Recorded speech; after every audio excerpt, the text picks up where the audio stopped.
মাওলানা রুমের সেই ঘটনাটা আমি শ্রোতাদেরকে শোনাই যে গাধার একটা পদচিহ্নের ভিতরে গাধা হেঁটে যাচ্ছিল রাস্তা দিয়া, নরম মাটিতে পায়ের চিহ্ন পড়ে গেছে, গর্ত হয়েছে, সেই গর্তের ভিতরে গাধা পেশাব করেছে, গর্তটা পরিপূর্ণ হয়ে গেছে গাধার পেশাবে। পিঁপড়া একটা যাচ্ছিল কোথাও, সে হাঁটতে হাঁটতে গাধার পেশাবের মধ্যে পড়ে গিয়েছে, সামান্য বাতাসে পানিটা নড়তে ছিল।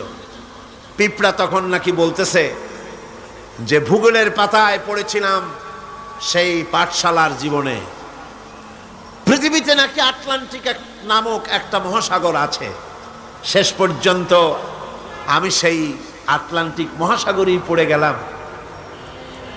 এই উত্তাল ঢেউ অতিক্রম করে কেমনে আমি কিনারায় যাব? কোত্থেকে যেন একটা শুকনা তেঁতুলের পাতা এসে পড়েছে গাধার পেশাবের ভিতরে। পিঁপড়া বহু কষ্ট করে ওই পাতার উপরে উঠে বসেছে। পাতাটি ঢেউয়ের তালে তালে সামনের দিকে এগিয়ে যাচ্ছে।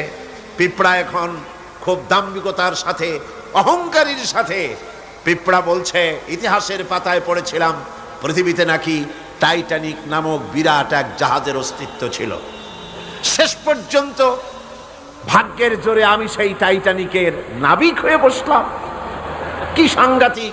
আমি আজ টাইটানিকের গর্বিত নাবিক, আর এই আটলান্টিকের উত্তাল ঢেউ পাড়ি দিয়ে চলছে আমি আমেরিকা আবিষ্কারের জন্য।